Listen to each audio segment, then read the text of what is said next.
ప్రియమైన సహోదరీ సహోదరులకు ప్రభువు పేరిట వందనాలు. మీకు మీ కుటుంబానికి యేసుక్రీస్తు యొద్ద నుండి దీవెనలు ఆశీర్వాదములు మెండుగా కలుగునుగాక. ఈరోజు యేసుక్రీస్తు యొద్ద నుండి మీకు బంగారు మాట, దేవుని వాగ్దానము.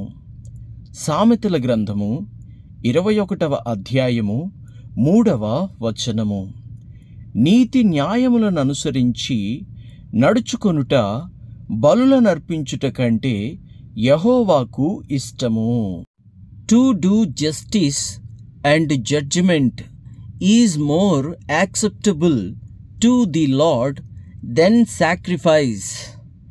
బలులను అర్పించుట కంటే నీతి న్యాయములను అనుసరించి నడుచుకొనుటయే యెహోవాకు ఇష్టము అని దేవుడు ఇక్కడ మాట్లాడుతూ ఉన్నాడు.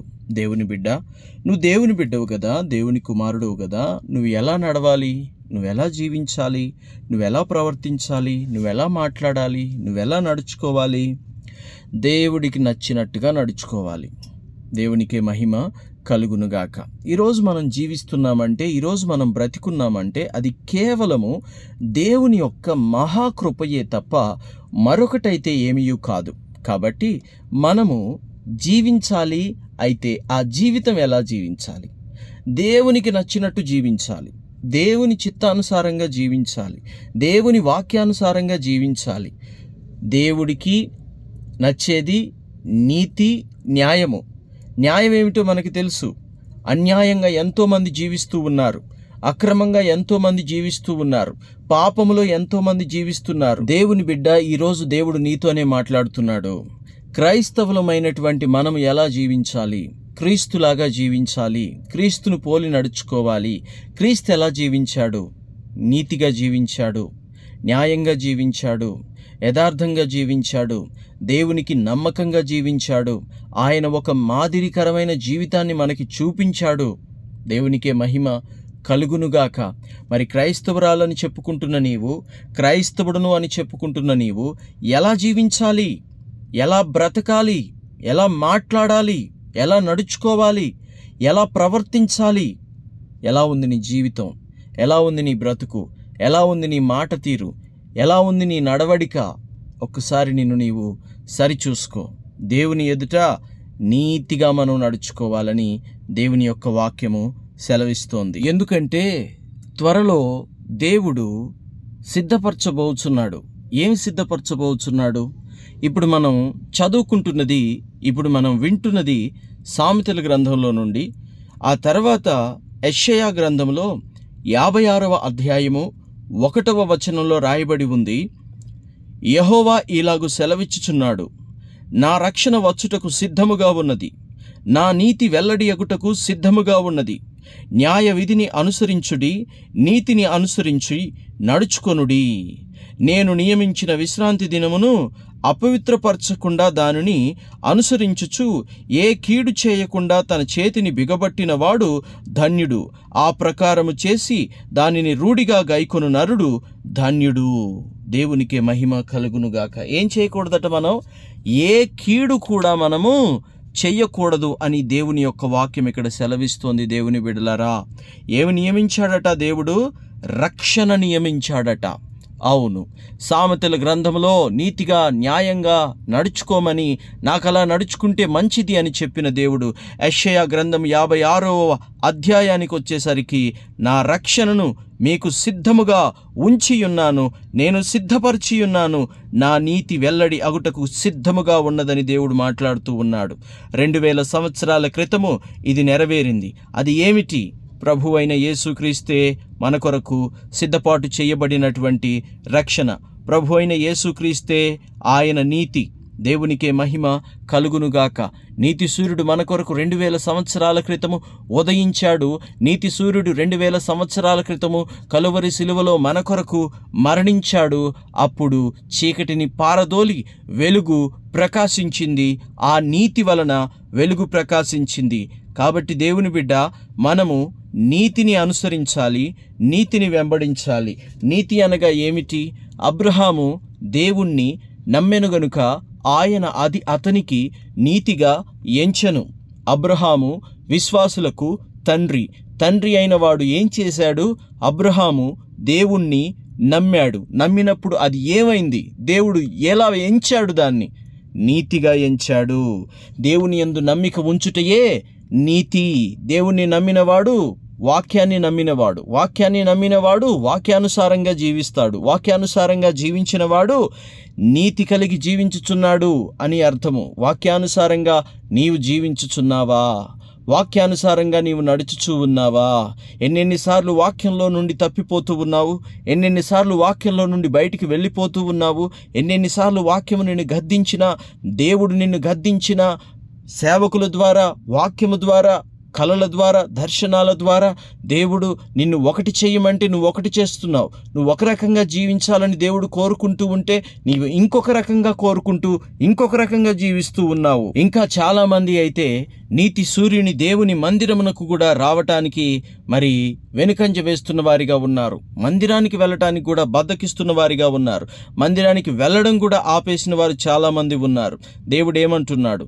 నేను నియమించిన విశ్రాంతి దినమును అపవిత్రపరచకుండా. ఆ రోజు అపవిత్రమైన కార్యాలు చేస్తున్నారు చాలామంది. సినిమాలకు వెళ్తున్నారు, షికార్లకు వెళ్తున్నారు, పబ్బులకు వెళ్తున్నారు, క్లబ్బులో, పార్కులు, రకరకాల జూదాలు, ఎన్నో, ఒకటి కాదు, రెండు కాదు, ఇన్ని అని చెప్పలేము, ఇది అని చెప్పలేము, అది అని చెప్పలేము. త్రాగేవాళ్ళు, తిరిగేవాళ్ళు, ఇష్టానుసారంగా జీవించేవాళ్ళు ఎక్కువైపోతున్నారు. అది లోకము. అయితే దేవుని బిడ్డలని చెప్పుకుంటున్న మనం కూడా చాలామంది అలాగే చేస్తూ ఉన్నారు. దేవుని బిడ్డ, ఈరోజు దేవుడు నీతోనే మాట్లాడుతున్నాడు. తిరిగి దేవుని వైపు చూడు, తిరిగి దేవుని వైపుకు రా, తిరిగి రక్షణ వైపుకు చూడు, తిరిగి దేవుడు నియమించినటువంటి విశ్రాంతి దినమును పవిత్రంగా ఆచరించు, అపవిత్రపరచవద్దు. ఆ రోజు ఖచ్చితంగా నీవు దేవుడి మందిరానికి వెళ్ళాలి. ఖచ్చితంగా నీవు దేవుని సన్నిధిలో కనిపించాలి, కనబడాలి. ఆ రోజు నువ్వు ఏ కీడు కూడా చేయొద్దని దేవుని వాక్యం చెప్తూ ఉంటే నువ్వు చేతులు బిగబట్టుకోకుండా నీ చేతులతో నిస్సందేహంగా, నిస్సిగ్గుగా దేవునికి ఇష్టం లేని కార్యాలు, అసహ్యమైన కార్యాలు చేస్తూ ఉన్నావు. అవి మానివేయాలి, అవి వాటిని విడిచిపెట్టాలి. అవి నువ్వు చెయ్యకూడదు, అలా నువ్వు ప్రవర్తించకూడదు, అలా నువ్వు జీవించకూడదు. దేవుడు ఏమంటున్నాడు? తన చేతులు బిగబట్టి ఆ ప్రకారము చేసి దానిని రూఢిగా గైకొనువాడు అలాంటి నరుడు ధన్యుడు అని దేవుడు ఇక్కడ సెలవిస్తూ ఉన్నాడు. గనుక నీవు ధన్యుడవు కావాలి, కానీ అన్యుని వలె వ్యర్థుడవు కాకూడదు. అవును, లోకంలో ఎంతోమంది వ్యర్థులు ఉన్నారు. వాళ్ళందరూ ఏం చేస్తున్నారు? వాళ్ళందరూ ఎలా బ్రతుకుతూ ఉన్నారు? వాళ్ళందరూ ఏదో ఒక విధంగా ఎలాగోలాగా బ్రతికేస్తూ ఉన్నారు. దేవుడు నిన్ను ఎలాగోలా బ్రతకడానికి పిలిచాడా? ఎలాగోలా జీవించడానికి నువ్వు దేవుని సన్నిధికి వచ్చావా? ఎలాగోలా జీవితం వెళ్ళిపోతే చాలు, నడిచిపోతే చాలు అనుకుంటున్నావా? బ్రతుకుతున్నానులే అందరితో పాటు అనుకుంటున్నావా? నువ్వు అందరిలో ఒకడివి కాదు, అందరికీ ఒకడివి కాబోతున్నావు. అందరిలో ఒకదానవు కాదు, అందరికీ ఒకదానివి కాబోతూ ఉన్నావు. నీవొక మాదిరి కాబోతూ ఉన్నావు. దేవుడు నిన్ను ఒక దిక్చూచి చేయబోచు ఉన్నాడు. నువ్వు ఒక ప్రత్యేకమైనటువంటి వ్యక్తిగా, ప్రత్యేకమైనటువంటి బిడ్డగా నీవు ఉండబోతూ ఉన్నావు. అలాంటప్పుడు నీవు ఎలా జీవించాలి, ఎలా నడుచుకోవాలి, ఎలా ప్రవర్తించాలి, ఎలా ఉండాలి? దేవుని బిడ్డ, ఒకసారి ఆలోచించి నీతిగా నడుచుకో, న్యాయంగా నడుచుకో. నీతి న్యాయములను అనుసరించి నడుచుకొనుట బలులు అర్పించుట కంటే యెహోవాకు ఇష్టము. ఎంత గొప్ప మాట అండి! ఎంత గొప్ప దేవుడండి! ఎంత గొప్ప కృప అండి! ఎంత గొప్ప కనికరం అండి! దేవునికి మహిమ కలుగునుగాక. దేవుని బిడ్డలైనటువంటి మనమే నీతిని, న్యాయాన్ని అనుసరించి నడుచుకోకపోతే ఇక అన్యులు ఎలాగ నడుచుకుంటారు? ఇక వేరే వాళ్ళు అలాగును జీవిస్తారు. లోకానికి మనం ఒక మాదిరి కదా, లోకానికి మనం ఒక వెలుగు కదా. మీరు లోకమునకు వెలుగై ఉన్నారు అని దేవుడు అన్నాడు. మీరు లోకమునకు ఉప్పై ఉన్నారు అని దేవుడు అన్నాడు. అలాంటప్పుడు మన అలాగును జీవించకపోతే ఎలా దేవుని బిడ్డ?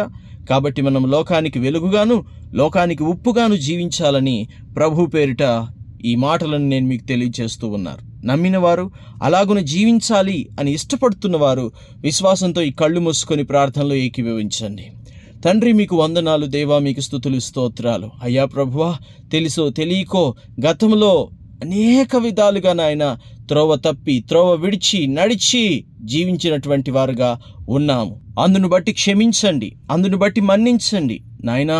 ఇది మొదలుకొని ఎంతో పరిశుద్ధంగా, ఎంతో పవిత్రంగా, నీతిగా, న్యాయంగా, యథార్థంగా, నీతి న్యాయ యథార్థతలను అనుసరిస్తూ, నీ న్యాయాన్ని అనుసరిస్తూ, నీ వాక్యాన్ని వెంబడించు వారిగా మమ్మల్ని ఉంచమని, క్రొవ్విన బలుల కంటే నాయన ప్రభువా నీతిగా జీవించుటనే నువ్వు కోరుకుంటున్నావని, అలా జీవించిన తర్వాతనే అలాంటి అర్పణలు అర్పించడం ఇంకెంతో ఆశీర్వాదమని తండ్రి ఈరోజు తెలుసుకున్నాం. కాబట్టి ప్రభా, ఈ వాక్యం విన్న ప్రతి బిడ్డని ప్రార్థనలో ఏకీభవించి నీతిగా జీవించాలని ఆశపడుతూ కోరుకుంటున్న వారందరినీ మీరు ఈరోజు ఆశీర్వదించి దీవించుమని యేసుక్రీస్తు శ్రేష్టమైన దివ్యమైన నామంలో ప్రార్థన చేయిచూ ఉన్నాము తండ్రి. Amen, amen, amen. దేవుని కృప, దేవుని నీతి, న్యాయ యథార్థతలు నిన్ను నడిపించునుగాక. ఆమెన్.